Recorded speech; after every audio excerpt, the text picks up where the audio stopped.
जय हिंद साथियों। आज से हम लोग पढ़ने वाले हैं इकोनॉमिक्स का एकदम शुरू से एक नया टॉपिक। इकोनॉमिक्स को एकदम बेसिक से देखेंगे, जिसमें हम लोग कौन कौन से मुद्दा ये उठता है कि हम लोग कौन कौन से एग्जाम को कवर करेंगे।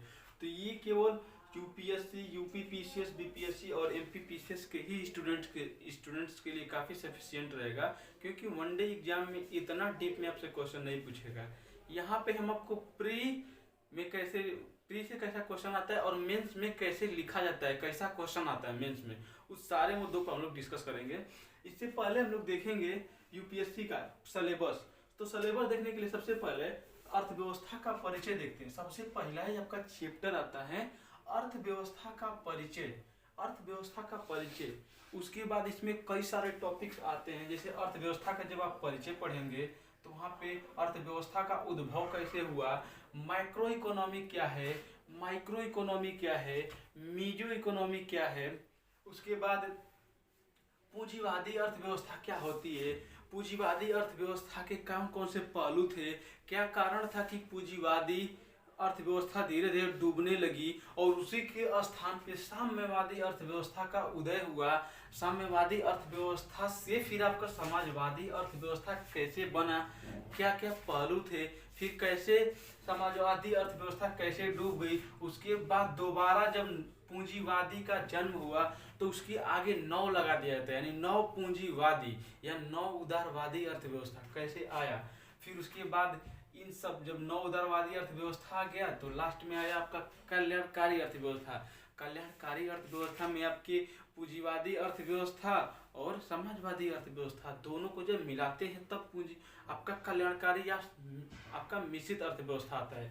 भारत में आपका कल्याणकारी अर्थव्यवस्था या मिश्रित अर्थव्यवस्था है। सारे मुद्दों पर डिटेल में चर्चा किया जाए, केवल यहाँ पे हम आपको सिलेबस के से अवगत करा दे रहे हैं, ठीक ना। फिर देखेंगे हम लोग उसी में गांधीवादी अर्थव्यवस्था क्या होता है, नेहरूवादी अर्थव्यवस्था क्या होता है, और लास्ट में देखेंगे इस समय हमारे अर्थव्यवस्था पर पर्यावरण का क्या इफेक्ट पड़ रहा है, क्या प्रभाव पड़ रहा है। उसके अंतर्गत आने वाले यानी पर्यावरण के अंतर्गत आने वाले अर्थव्यवस्था को हरित अर्थव्यवस्था कहा जाता है। इतना समझ में आ गया होगा आपको। फिर दूसरा चैप्टर वैसे ही आपका आएगा भारत का आर्थिक इतिहास। दूसरा चैप्टर आपका आएगा भारत का आर्थिक इतिहास। भारत का आर्थिक इतिहास, और जब भारत का आर्थिक इतिहास पढ़ेंगे तो उसमें देखिए क्या तुरंत आपका जब भारत स्वतंत्र हुआ तो क्या तुरंत पंचवर्षीय योजना लागू हो गया? नहीं, ये भारत से पहले से योजनाएं बनाई जा रही थी कि जब भारत आज़ाद होगा तो कैसे कैसे हम लोग को भारत का विकास करना है। उन सारी योजनाओं के बारे में हम लोग डिस्कस करेंगे, कैसे पंचवर्षीय योजना बना, उसके बाद पंचवर्षीय योजना की कमियां क्या थी, क्यों उसकी जगह पे लास्ट में आपका नीति आयोग लाया गया, इसी को हटा के 1991 के आर्थिक सुधारों को देखेंगे कि भारत में क्या कारण था कि 1991 में भारत का आर्थिक सुधार लाना पड़ा। एलपीजी, लिबरलाइजेशन, ग्लोबलाइजेशन और प्राइवेटाइजेशन, ठीक। उसके बाद 1991 में जब भारत का आर्थिक विकास आया तो उसके बाद 1991 से 2022 तक क्या क्या इसमें विकास हुआ, मॉडल्स क्या क्या हैं, इन सारे चीज़ों के बारे में डिस्कस करेंगे।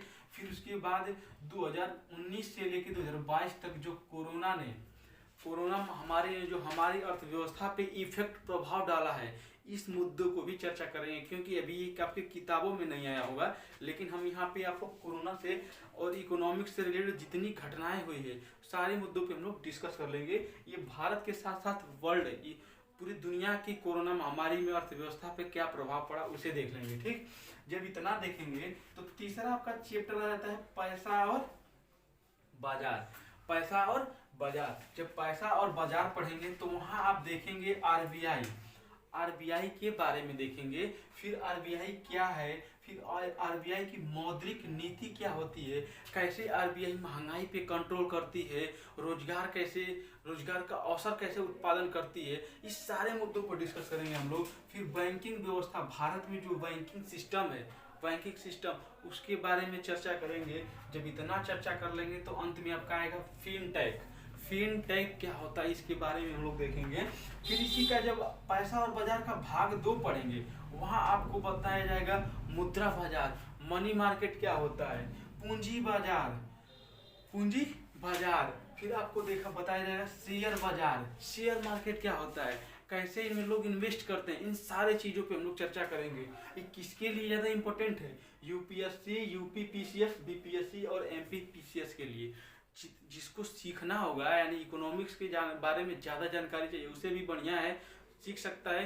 या तो वनडे में ज़्यादा है आपके काम नहीं आएगा, कुछ मेन पॉइंट होगा जो हम आपको बता देंगे, वनडे में आएगा, ठीक ना।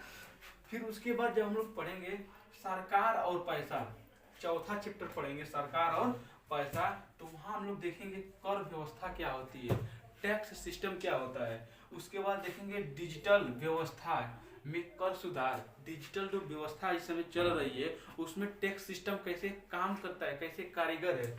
उसके बाद देखेंगे अंत में राजकोषीय नीति क्या होती है, कैसे राजकोषीय नीति काम करता है। फिर जब ये वाला चैप्टर पढ़ लेंगे तो पांचवा चैप्टर हमारा आएगा विकास का अर्थशास्त्र। विकास का अर्थशास्त्र, विकास का अर्थशास्त्र पढ़ेंगे तो देखेंगे इसमें कृषि में कैसे सुधार आया, क्यों नहीं सबसे पहले जब भारत स्वतंत्र हुआ तो तुरंत क्यों नहीं हम लोग आप सेवा क्षेत्र पे क्यों न जोर दे दिए, क्यों प्राथमिक क्षेत्र पर दे दिए जोर, कृषि पे बहुत ज़्यादा जोर दिए, उद्योग धंधों पर बहुत ज़्यादा जोर दिए, क्यों ना डायरेक्ट हम लोग कृषि सेवा क्षेत्र पे जोर दिए। इन सारे मुद्दों पर डिस्कस करेंगे।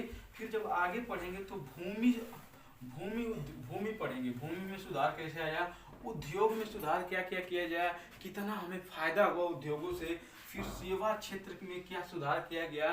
फिर उसके बाद आधारित संरचना पढ़ेंगे, इंफ्रास्ट्रक्चर से क्या क्या प्रभावित हुए, इन सारे मुद्दों पर डिस्कस करेंगे। फिर जब आगे आएंगे तो छठा चैप्टर आपका आ जाता है कल्याणकारी अर्थव्यवस्था, वेलफेयर इकोनॉमिक, कल्याणकारी अर्थव्यवस्था। कल्याणकारी अर्थव्यवस्था में देखेंगे गरीबी क्या है, इसका कारण क्या है तथा इसका समाधान क्या है, इससे निजात कैसे पाया जाए। उसके बाद आप देखेंगे आर्थिक असमानताएं कैसे आती है। आर्थिक असमानता का मतलब कि गरीब और गरीब होते जाते हैं, अमीर और अमीर होते जाते हैं। तो गरीबी और अमीरी के जो बीच का अंतर होता है उसी को आर्थिक असमानता कहते हैं। इसी पे कुजनी नामक साइंटिस्ट ने कुजनी कर्व से इसे बताया था, ठीक है। इस सारे मुद्दों को हम लोग डिस्कस करेंगे आगे बहुत बढ़िया से। फिर बेरोजगारी क्या है, कैसे बेरोजगारी आती है, उसका कारण क्या है तथा उसका समाधान क्या है, इन सारे मुद्दों को हम लोग डिस्कस करते हुए जाएंगे। ये प्री से आपको मेंस तक लिखने की तैयारी को बताएगा, ठीक ना। फिर आगे जब हम लोग पढ़ेंगे कल्याणकारी अर्थव्यवस्था के बाद पढ़ेंगे भारत का दुनिया के साथ आर्थिक जुड़ाव, यानी भारत दुनिया के साथ इकोनॉमिक्स में कैसे जुड़ी हुई है। जुड़ने का मतलब उनका भुगतान संतुलन कैसे है, भारत का अन्य देशों के साथ भुगतान संतुलन कैसा है, विदेशी व्यापार कैसा है भारत का अन्य देशों के साथ, एफटीए कैसा है। एफटीए का मतलब होता है फ्री ट्रेड एग्रीमेंट, मुक्त व्यापार समझौता। किस देश के साथ किस देश के साथ मुक्त व्यापार समझौता है, इससे लाभ क्या होता है मुक्त व्यापार समझौता से, ठीक। और क्या होता है मुक्त व्यापार समझौता है। जब इतना पढ़ेंगे तो आठवां चैप्टर आपका आता है वैश्विक वित्तीय संस्थान, यानी जितने भी इकोनॉमिक्स से रिलेटेड संस्थान है, संगठन जितने बनाए गए उन सारे संगठनों के बारे में हम लोग चर्चा करेंगे। उसमें क्या क्या देखेंगे हम लोग, इसमें देखेंगे हम लोग विश्व बैंक क्या है, विश्व बैंक कैसे काम करता है, वैसे ही आईएमएफ क्या है, आईएमएफ क्या है, WTO क्या है, विश्व व्यापार संगठन क्या है, G7 क्या है, G15 क्या है, G20 क्या है, G24 क्या है, G77 क्या है, इसमें कितने देश सम्मिलित होते हैं, ये किस तरीके से काम करता है, इन सारे चीज़ों के बारे में हम लोग देखेंगे आगे। फिर देखेंगे ब्रिक्स क्या है, इसमें कितने देश आते हैं, कौन सा संगठन है।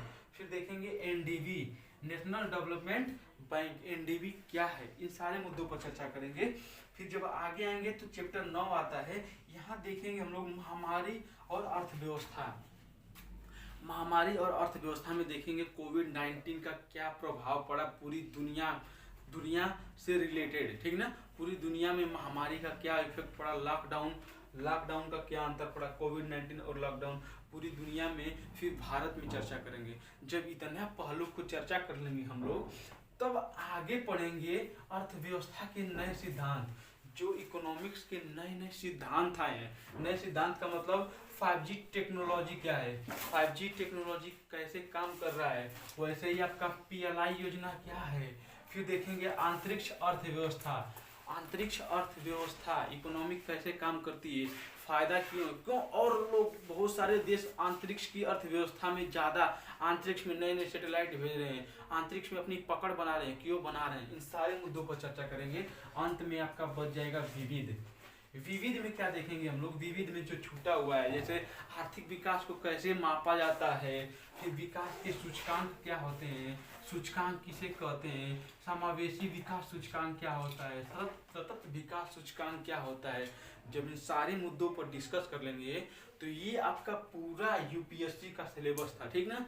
यूपीएससी का जितना सिलेबस था उतना बताए हैं, तो इसमें यूपीएससी का जब आप कवर कर लेंगे तो वहाँ पे स्टेट पीसीएस, किसी भी स्टेट पीसीएस में आपका यही सारा चैप्टर्स आते हैं। कुछ आपके इकोनॉमिक्स से रिलेटेड राज्य से पूछ देता है, तो जब आपका इतना क्लियर रहेगा तो राज्य में ऑटोमेटिक आप किसी चीज़ को पढ़ेंगे किसी किताब से तो ऑटोमेटिक आपको समझ में आने रहेगा, ठीक ना। इसके बाद हम लोग जब इतना कवर कर लेंगे तो हमारा पूरा का पूरा सिलेबस कंप्लीट हो जाएगा। और अब हम लोग क्या कर देते हैं, स्टार्टिंग से चलते हैं, हम लोग स्टार्टिंग से देखते हैं कि अब स्टार्टिंग से इकोनॉमिक्स कैसे पढ़ा जाएगा, ठीक ना। तो इकोनॉमिक्स दो वर्ड से बना हुआ है, एक बना हुआ है आइकोज, एक बना हुआ है आइकोज और दूसरा बना हुआ है नोमोज। आइकोज ये दोनों ग्रीक वर्ड है, दोनों के दोनों क्या है, ग्रीक वर्ड है। आइकोज का मतलब होता है, ओकोज का मतलब होता है संपत्ति और नोमोज का मतलब होता है कानून, यानी संपत्ति पर बनने वाले जो भी कानून है सारे चीज़ों को हम लोग अर्थव्यवस्था में ही ला देते हैं, इकोनॉमिक्स में ला देते हैं, ठीक ना। यानी संपत्ति पे लगने वाले जो भी कानून होंगे उसे हम लोग इकोनॉमिक्स के अंतर्गत देखते हैं। अभी आपको समझ में नहीं आया वो, अब आगे आपको आता है। जैसे देखिएगा संपत्ति से संबंधित कानूनों का अध्ययन ही क्या कहलाता है, आपका इकोनॉमिक्स कहलाता है। ये समझ में नहीं होगा तो एग्जाम्पल से देखिएगा। जैसे यहाँ क्या होता है, यहाँ कुछ लोग होते हैं, पब्लिक होती है, ठीक ना, कुछ लोग पब्लिक होती है, ठीक ना, और उनकी कुछ नीड्स होती है, जरूरतें कुछ होती है, कुछ जरूरतें, जैसे उन्हें घर बनाना है, सड़क बनानी है, रोजगार चाहिए, बेहतर जीवन चाहिए, इन सारी चीज़ों को चाहिए। लेकिन आपके पास संसाधन क्या है, संसाधन तो लिमिटेड है। जैसे जमीन क्या है, फिक्स है, अब जनसंख्या बढ़ेगी तभी भी तो आपकी ज़मीन जो रहेगी फिक्स रहेगी। वैसे ही सड़क अब चारों तरफ सब जमीनों पर सड़क ही बन जाएगा, नहीं न बनेगा, तो उसमें ज़मीन आपकी फिक्स हो जाती है, सब कुछ आपका फिक्स हो जाता है, यानी सीमित संसाधन है। और इसी सीमित संसाधन को सारे लोगों में सही रूप से प्रबंध कर देना ही आपका इकोनॉमिक्स कहलाता है।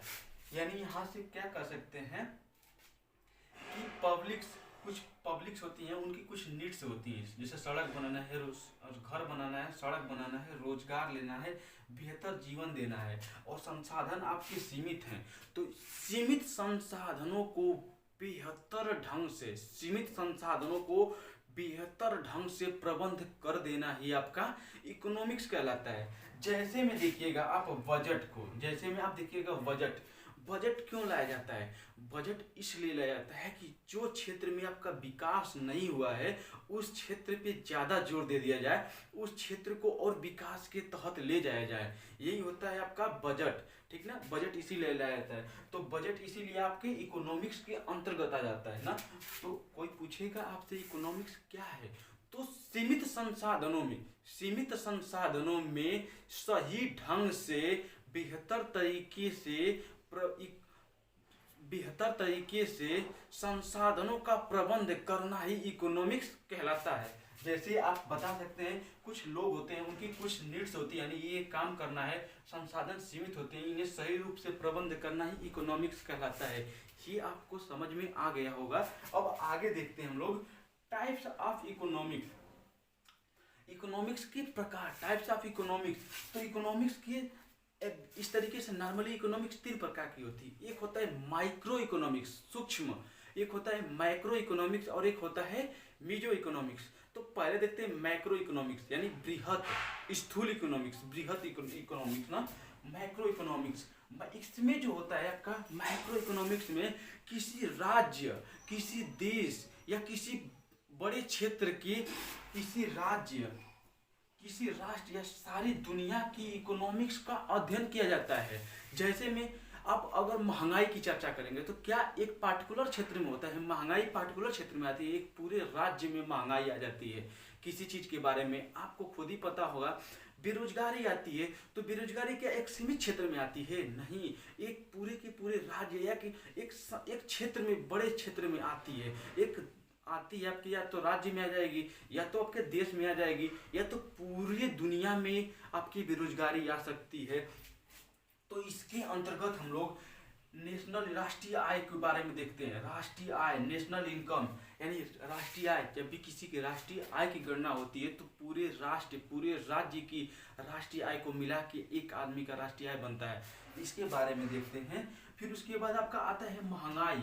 महंगाई आती है तो पूरे राज्य, पूरे राष्ट्र को प्रभावित कर देती है। उसके बाद आता है आपका गरीबी।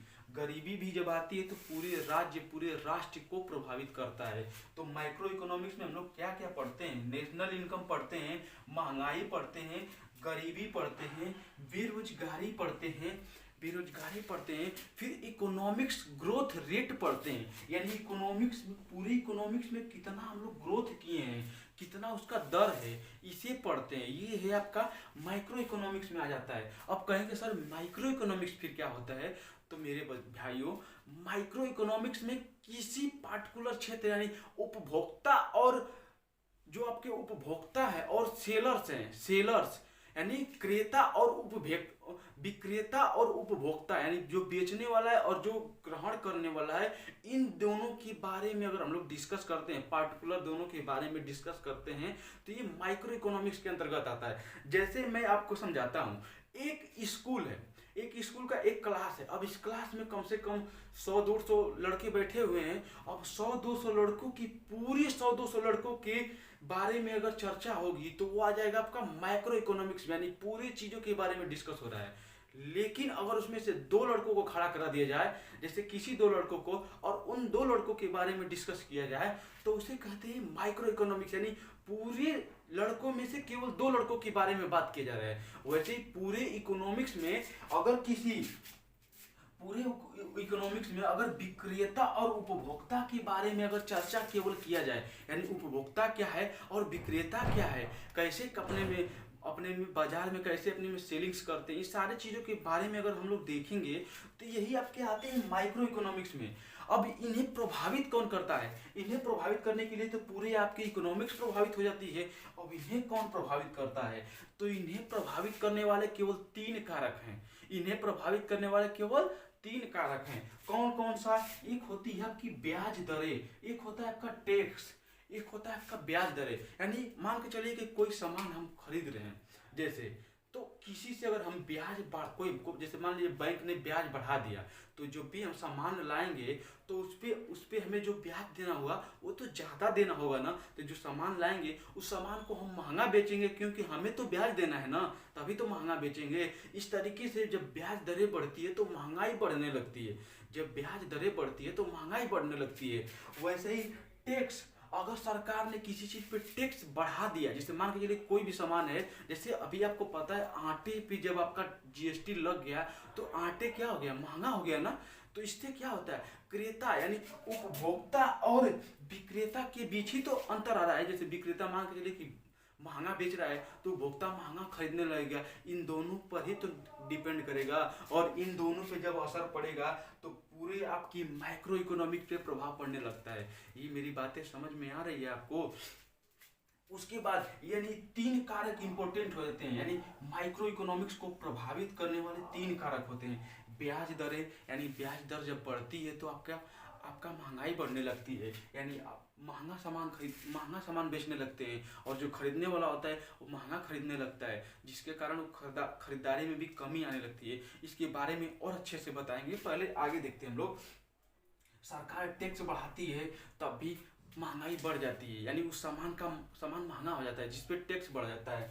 और सबसे वर्तमान में जुड़ा है आपका एडसेंस, यानी आपका एड जो आपका विज्ञापन है, प्रचार, जिसे सीधा कर सकते हैं प्रचार, यानी कोई सामान आप नहीं भी लेना होगा, उसका इतना प्रचार हो जाता है कि लोग उसे खरीदने लगते हैं, यानी उसकी मांग बढ़ जाती है। कैसे? जैसे देखे होंगे कि पहले क्या सभी लोग चाय पीते थे, नहीं पीते थे, लेकिन देखते हैं इतना प्रचार, इतना प्रचार, फेस वॉश क्रीम का इतना प्रचार कि भले ही लोग गोरे या काले, गोरे हो या ना हो, लेकिन इतना प्रचार देख लेते हैं कि बेचारों का मन करने लगता है कि हम भी थोड़ा सा फेस वॉश लगा लें, थोड़ा सा चेहरे पे लगा लें, हम भी काला भी गोरा होना चाहता है। इस प्रचार को देखकर अभी देखे होंगे फेयर लवली आता है, 10 दिनों में भैंस से हो जाइए गाय, मतलब काले से हो जाइए गोरा। इस सारे चीज़ों को देख के लोग मार डेली के डेली क्रीम पोत रहे हैं। क्या मतलब, क्या उससे गोरा हो जाएगा? नहीं, जो नेचुरल है तो होगा ही, लेकिन इतना प्रचार होने लगता है इसी से। अगर इतना इनका जितना प्रचार हो जाता है उसी से इनका क्या हो जाता है, मांग बढ़ जाती है। और मांग जब बढ़ती है तो महंगाई बढ़ने लगती है। यानी किसी चीज़ को खरीदना है तो उसकी जितना उसका मांग बढ़ेगा, जैसे आप पेपर देने जाते होंगे, इससे आपको समझ में आ जाएगा। मान के चलिए कि वहाँ आप गन्ने का जूस मिल रहा है 10 रुपये गिलास, अब ज़्यादा भीड़ होने लगती है तो उसके पास कमी होने लगती है, तो 10 रुपये के गिलास को सीधे 15 रुपये या 20 रुपये में बेचता है। तो क्या होता है, जब मांग बढ़ती है तो महंगाई बढ़ती है, मांग बढ़ती है तो महंगाई बढ़ती है। और इसीलिए प्रचार कराया जाता है। यानी तीनों चीज़ों से क्या होता है, आपकी तीनों चीज़ों, अगर तीनों चीज़ बढ़ते हैं आपके, तो इससे महंगाई बढ़ने लगती है और मांग बढ़ने लगती है। ठीक ना, ये सारे चीज़ आपको समझ में आ गया होगा। तो माइक्रो में क्या आती है, पूरी दुनिया का अध्ययन करते हैं। जैसे पूरी दुनिया का मतलब नेशनल इनकम हो गया, बेरोजगारी, गरीबी, इन सारे चीज़ों के बारे में डिस्कस करते हैं। फिर माइक्रो में क्या करते हैं, इसमें क्रेता और विक्रेता के बारे में अध्ययन करते हैं। जो खरीदने वाला है और जो बेचने वाला है, यानी उपभोक्ता और विक्रेता के बीच का जो अध्ययन किया जाता है उसे माइक्रो इकोनॉमिक्स में अध्ययन किया जाता है। जैसे स्कूल से आपको बताएं, वहां से समझ में आया होगा। अब आता है मीजो इकोनॉमिक्स। क्या होती है मीजो इकोनॉमिक्स? तो मीजो इकोनॉमिक्स में आते हैं आपके माइक्रो इकोनॉमिक्स और माइक्रो इकोनॉमिक्स दोनों को प्रभावित कर देता है। मीजो इकोनॉमी जो होता है आपका, माइक्रो इकोनॉमी और माइक्रो इकोनॉमी दोनों को प्रभावित कर देता है। कैसे प्रभावित कर देता है, इसके अंतर्गत जैसे देखिएगा इंफ्रास्ट्रक्चर आ जाते हैं। इंफ्रास्ट्रक्चर का मतलब जैसे सड़क निर्माण हो जाएगा, रेल निर्माण हो जाएगा, ऑटो सेक्टर में जितने डिजिटलीकरण हो जाए, जितने बड़ी बढ़िया मोबाइलें आ जा रही हैं, अब कैसे प्रभावित कर देता है। जैसे देखिएगा किसी राज्य का सड़क बढ़िया हो जाए, अच्छी वहाँ पे सुविधा मिलने लगे, सब कुछ सुविधा मिलने लगेगी, तो क्या होगा, बेहतर वहाँ के लोगों की जीवन हो जाएगा और लोग ज़्यादा से ज़्यादा वहाँ पे व्यापार करने आने लगेंगे। बड़ा सा एक मार्केट लगने लगता है। तो यहाँ से क्या होता है, बड़ा मार्केट हो जाता है, यहाँ खरीदारी ज़्यादा होने लगती है, बिक्री ज़्यादा होने लगती है। तो बताइए वो किसको प्रभावित कर रहा है, विक्रेता और उपभोक्ता को प्रभावित कर रहा है कि नहीं कर रहा है ना। और उसके बाद बताइए जहाँ इतना बढ़िया आपका मार्केट बन गया, तो बताइए उसके क्या होगा, वहाँ रोजगार लोगों को मिलेगा, यानी रोजगार बढ़ेगा, यानी बेरोजगारी से कम होगा। तो ये माइक्रो इकोनॉमिक्स को प्रभावित कर देगा। महंगाई पे इफेक्ट पड़ने लगता है। नेशनल इनकम, वहाँ का जो राष्ट्रीय आय होगा बढ़ने लगेगा, नेशनल इनकम जो होगा बढ़ने लगेगा, तो उसे प्रभावित करने लगता है। तो इससे आपको समझ में आ गया होगा माइक्रो इकोनॉमिक्स क्या होता है। इसमें आपके क्रेता विक्रेता का अध्ययन किया जाता है। माइक्रो इकोनॉमिक्स यानी बड़ा, माइक्रो में पार्टिकुलर पूरे राष्ट्र या पूरी दुनिया के इकोनॉमिक्स का अध्ययन किया जाता है, जैसे बेरोजगारी, महंगाई, सब चीज़ों के बारे में। ठीक ना। उसके बाद मीजो इकोनॉमिक्स में इन दोनों चीज़ों के बारे में अध्ययन किया जाता है। उसके बाद आपका आता है बेरोजगारी। विचारधारा के आधार पर टाइप्स ऑफ इकोनॉमिक्स क्या होती हैं, विचारधारा के आधार पर इकोनॉमिक्स के प्रकार क्या है। यानी इकोनॉमिक्स को अच्छा आपसे कोई पूछ देगा इकोनॉमिक्स के जन्मदाता किसे माना जाता है, तो एडम स्मिथ को। अब आपको यहाँ बताएंगे हम कि क्यों माना जाता है। तो विचारधारा के आधार पर इकोनॉमिक्स के प्रकार, टाइप्स ऑफ इकोनॉमिक्स। यहाँ देखते हैं सबसे पहले पूंजीवादी अर्थव्यवस्था।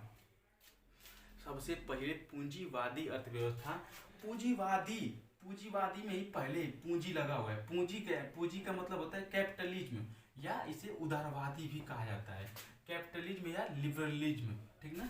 कैपिटलिज्म जो बना हुआ है कैपिटल शब्द से बना हुआ है, कैपिटल शब्द से बना हुआ है, जिसका अर्थ होता है धन या पैसा किसी भी हाल में। यानी इसका एक ही सिद्धांत होता है, धन या पैसा कमाना है, किसी भी हाल में कमाइए। यानी जो आपका पूंजीवादी अर्थव्यवस्था होता है यह धन केंद्रित होता है, यानी किसी भी हाल में हमें पैसा मिलना चाहिए, चाहे कुछ भी हो जाए। इसमें सरकार हस्तक्षेप नहीं करती है। अभी हम आपको एक और डिफिनीशन एकदम आसान भाषा में बताएंगे, लेकिन आपको इकोनॉमिक्स समझने के लिए ये वाला बहुत बढ़िया पड़ेगा, ठीक ना।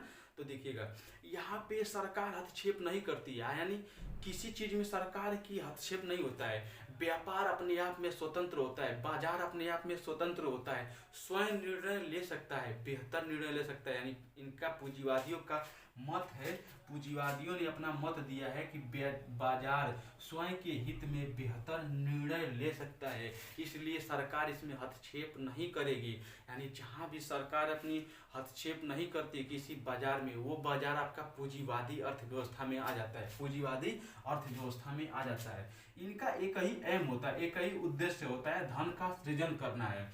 सरकार इसमें हस्तक्षेप नहीं करेगी, बाजार की गतिविधियों पर सरकार का नियंत्रण नहीं रहेगा। यानी वहाँ के व्यापारी, यानी वहाँ का जो मेन रहेगा, बाजार स्वयं के हित में बेहतर निर्णय लेगा, बेहतर निर्णय लेगा। अब देखिएगा इससे फायदा क्या होती है, नुकसान क्या होता है। तो सबसे पहले पूंजीवादी में आप अपने से अनुमान लगाइएगा कि इसमें क्या होगा। जब ऐसा कोई काम रहेगा, सरकार हस्तक्षेप नहीं करेगी, तो लोग क्या करेंगे, बेहतर मेहनत करेंगे, खूब मेहनत करेंगे, सोचेंगे कि जितना हम मेहनत करेंगे और जितना पैसा लगा देंगे उतना ही फायदा हम कमा लेंगे। यानी लोग अपनी लाभ में बहुत ज़्यादा मेहनत करने लगते हैं, बहुत ज़्यादा पैसा लगाने, इन्वेस्टमेंट कर देते हैं। इससे क्या होता है, उन्हें लाभ मिलता है।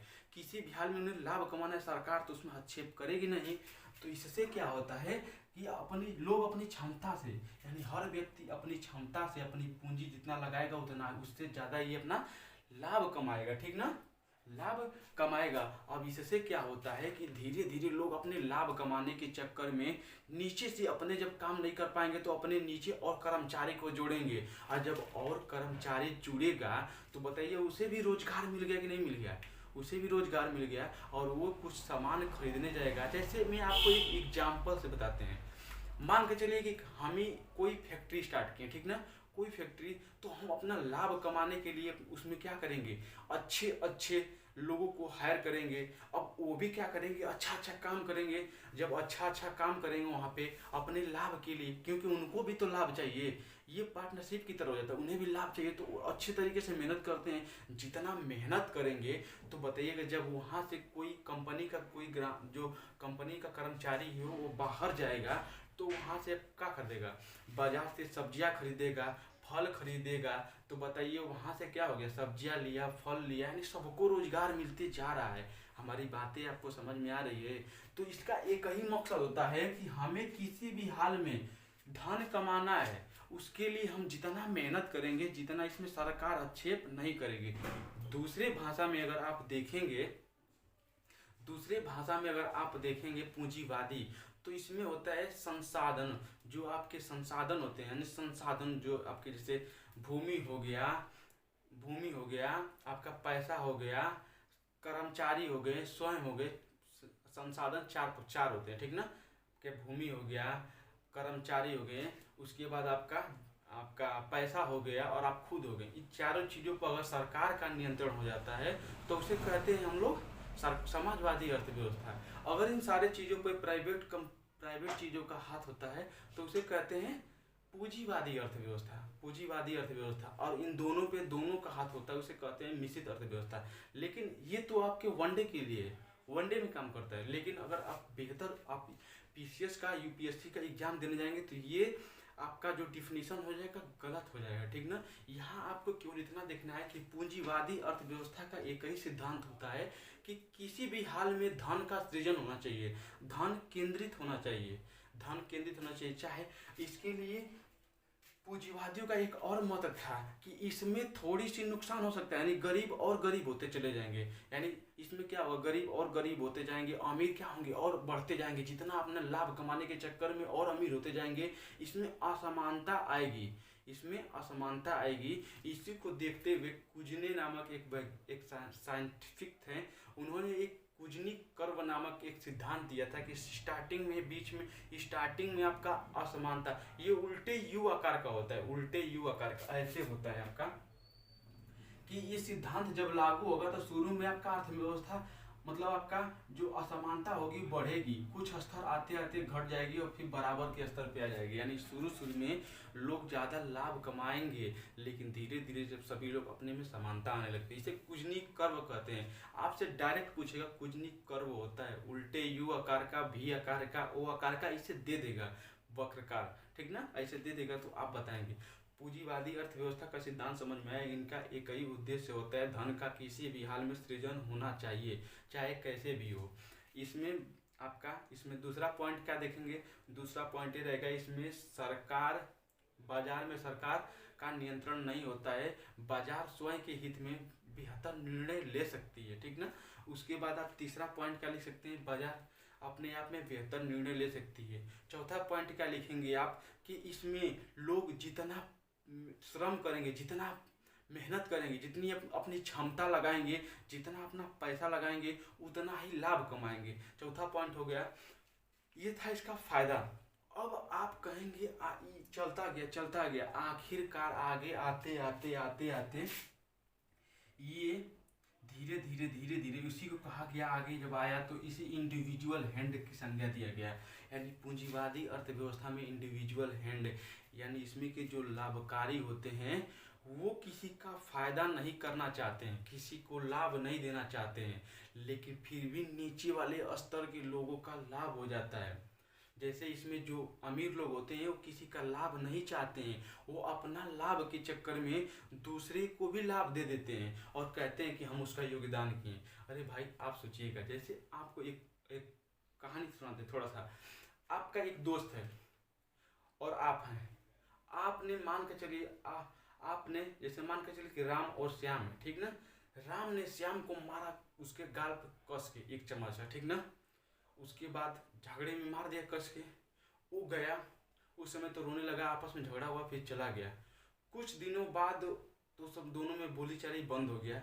कुछ समय बाद जो दूसरा वाला था जिसे चोट लगी थी, जिसे मारा गया था, वो अपने दूसरे दोस्त से बोला कि मेरे कान में जो दर्द होता था, मेरे कान में दर्द था, वो डॉक्टर भी सही नहीं कर पा रहा था, 3-4 साल बाद वो कान का दर्द ठीक हो गया, कान का दर्द ठीक हो गया। वो दूसरा वाला आया, इसे बता दिया कि तुम्हारा जो दोस्त था, तुमने जो दोस्त को मारे थे, उसका कान का दर्द था वो ठीक हो गया। तो अब क्या होगा, खुश होगा कि हमने अच्छा काम कर दिया, हमने अच्छा काम कर दिया। कभी मिलेगा तो कहेगा कि भाई तुम्हारा उतने समय का जो दर्द था उसे मैंने तो सही कर दिया, उसे हम सही कर दिए। लेकिन आप बताइएगा, क्या वो सही करना चाहा? नहीं, उसका नसीब था कि उसका सही हो गया। तो इस सही हो गया तो क्या एक दूसरे से बोलेंगे? नहीं बोलेंगे, लेकिन फिर भी क्या होगा, एक इंडिविजुअल हैंड की तरह काम किया। वैसे ही ये होता है, इसमें जो अमीर लोग होते हैं वो गरीब का और नुकसान ही करना चाहते हैं, मतलब सोचेंगे कम पैसे में और बेहतर श्रम दे और बेहतर काम करे। तो इससे क्या होता है कि लोगों को ज़्यादातर आपको श्रम मिलने लगेगा, रोजगार मिलेगा, आप काम करेंगे, आपके नीचे वाले लोग जैसे सब्जी खरीदने जाएंगे, फल खरीदेंगे, उनको रोजगार मिलेगा, दवाइयाँ खरीदेंगे, उनको रोजगार मिलेगा। नीचे वाले जैसे आप जूता पहनते हैं, जूता पॉलिश कराने जाएंगे, पैसा रहेगा तो कराएंगे, पॉलिश कराएंगे तो पॉलिश कराने वाले को रोजगार मिल गया। जो भी आप काम करेंगे नीचे वाले को रोजगार मिलते जाता है। इसी को कहा जाता है इंडिविजुअल हैंड, यानी हम किसी का भलाई नहीं करना चाहते हैं फिर भी उसका हम भलाई कर दें, इसी को कहा जाता है इंडिविजुअल हैंड, इंडिविजुअल हैंड। फिर धीरे धीरे इसमें कमियां क्या आई, क्योंकि आपको मेंस में तो फायदा और कमी भी लिखना पड़ेगा। तो कमियां क्या आई, कमियां ये आई कि इसमें धीरे धीरे जो बड़े बड़े अमीर लोग थे, क्योंकि इस पर सरकार का नियंत्रण होता नहीं था, तो इसी को देखते हुए जो अमीर लोग थे वो गरीबों को सता कर मार कर, जब औद्योगिक क्रांति स्टार्ट हो गई उस समय धीरे धीरे मार के सता के बहुत ज़्यादा काम कराते थे, पैसा बहुत कम देते थे। गरीबों से बहुत ज़्यादा, मजदूरों से बहुत ज़्यादा काम कराने लगे और अपने और अमीर होते गए, गरीब और गरीब होता गया। बीच की असमानता ज़्यादा बढ़ने लगी, मजदूर बेचारे सताए जाने लगे। उसी समय कार्ल मार्क्स आए, कार्ल मार्क्स, उनका नाम सुने होंगे, दास कैपिटल उनकी पुस्तक है, ठीक। जब वो आए तो इसी को देख के साम्यवाद का सिद्धांत दिए, यानी साम्यवाद का जनक माना किसी को जाता है तो किसको माना जाता है, कार्ल मार्क्स को माना जाता है, ठीक ना। उन्होंने कहा कि अब उनका मत था साम्यवाद में कि अब कोई भी यहाँ पे समाजवादी कोई भी काम नहीं होगा, यहाँ पे जितने भी पैसा है मजदूरों को एकत्रित होना पड़ेगा और एक आंदोलन करना पड़ेगा। इस आंदोलन में ये रहेगा, न तो कोई राज्य रहेगा, समझ रहे हैं ना, न तो कोई राज्य रहेगा और न ही कोई सरकार रहेगी। यहाँ पे जितनी भी जमीन, जितने भी संपत्ति रहेंगे, सब पर अधिकार सभी लोगों का रहेगा। यानी किसी को शिक्षा भी लेना है, कुछ भी लेना है, फ्री मिलेगा, सब कुछ फ्री में मिलेगा। किसी को, सबको बड़ा, कितना भी कोई काम कर लेगा उसको बराबर वेतन मिलेगा, हर एक चीज को, कोई गरीब नहीं रहेगा। यानी समानता की चर्चा कर दी। कौन? कार्ल मार्क्स, दास कैपिटल में अपनी पुस्तक में लिखे थे कार्ल मार्क्स। इस सारे पहलुओं को जब उन्होंने बताया तो फिर इस पे कोई ध्यान नहीं दिया, ठीक ना, कोई ध्यान नहीं दे रहा था। औद्योगिक क्रांति चल रही थी और इसे चाह कर भी इसे उतार नहीं पाए। इन्हीं का एक शिष्य था जो रूस का रहने वाला था, इसका नाम था लेनिन। इसका नाम था लेनिन। लेनिन ने देखा कि रूस में बहुत ज़्यादा इस चीज़ों पे ध्यान दे रहा था, यानी अमीर लोग गरीबों मजदूरों को और सता रहे थे। उस समय जार की सत्ता चल रही थी, उस समय जार की सत्ता, भी आपको और आगे बताएंगे कहानी के माध्यम से, पहले थोड़ा सा आपको समझा दे। जार की सत्ता चल रही थी तो लेनिन ने क्या किया कि जार की सत्ता को उखाड़ फेंका और वहाँ के मजदूरों को आह्वान कर दिया कि अब सारा जितना भी संपत्ति रहेगा, किसी सरकार की संपत्ति नहीं रहेगी, किसी अमीर गरीब की संपत्ति नहीं रहेगी, जितना अमीर रहेगा सारी संपत्ति मजदूरों में बांट दिया जाएगा, सारी संपत्ति को मजदूरों में बांट दिया जाएगा। और इससे मजदूर, सभी लोग, सारे मजदूर एक साथ आए और वहाँ लेनिन के कारण जार की सत्ता को उखाड़ फेंका गया। लेकिन जो आपके लेनिन था, लेनिन ने कार्ल मार्क्स के थोड़ी सी सिद्धांत को बदल दिया। उन्होंने, जो कार्ल मार्क्स थे वो कह रहे थे किसी भी राज्य नहीं रहेगा, कोई सीमित क्षेत्र नहीं रहेगा, यानी पूरी दुनिया की बातें कर रहे थे। इसने, लेनिन जो था, इसने एक पार्टिकुलर क्षेत्र की बात कर दिया। यानी साम्यवाद तो आपका संतुलित तो हुआ नहीं, लेकिन एक पार्टिकुलर क्षेत्र की बात कर दिया गया, कह दिया इसमें आपके लेनिन ने कि इसमें एक क्षेत्र रहेगा, उसमें एक सरकार की तरह एक संगठन काम करेगा और यही संगठन आगे चल के सरकार बन गई और सरकार ने पूरे बाजार पे केंद्रित करने लगी। इसमें समाजवाद में क्या था, इसमें भी सारी चीज़ें वही थी, लेकिन इसमें एक सरकार आ जा रही थी। यानी इसमें भी मजदूरों को समान वेतन दिया जाएगा, सभी मजदूरों को, सबको मुफ्त शिक्षा दी जाएगी, सबको समान किया जाएगा समाजवाद में, ठीक ना, सबको समान किया जाएगा, कोई भी किसी के साथ भेदभाव नहीं रहेगा। तब इसका फायदा क्या था कि जितने भी गरीब मजदूर थे सबको बराबर वेतन मिलता था, सबको समान शिक्षा मिलती थी। अमीरों को थोड़ा सा आक्रोश होने लगा और पूंजीवादी अर्थव्यवस्था डूबने लगी और यहाँ से आपका समाजवादी अर्थव्यवस्था उठने लगी। हमारे बातों को ध्यान दीजिएगा, ठीक ना, पूंजीवादी अर्थव्यवस्था डूबने लगी और समाजवादी अर्थव्यवस्था उठने लगी। अब सारे मजदूरों को तो फायदा होने लगा कि जितने भी, अब इसमें नुकसान क्या था, नुकसान आप बताइए क्या था। नुकसान ये था कि जो नीचे के लोग थे, जो मजदूर लोग थे, वो तो मान लीजिए काम करते थे और जो उसी में से आलसी थे, कामचोर थे, वो क्या करते थे कि बिना काम नहीं भी करेंगे फिर भी उनको बराबर ही वेतन मिलेगा।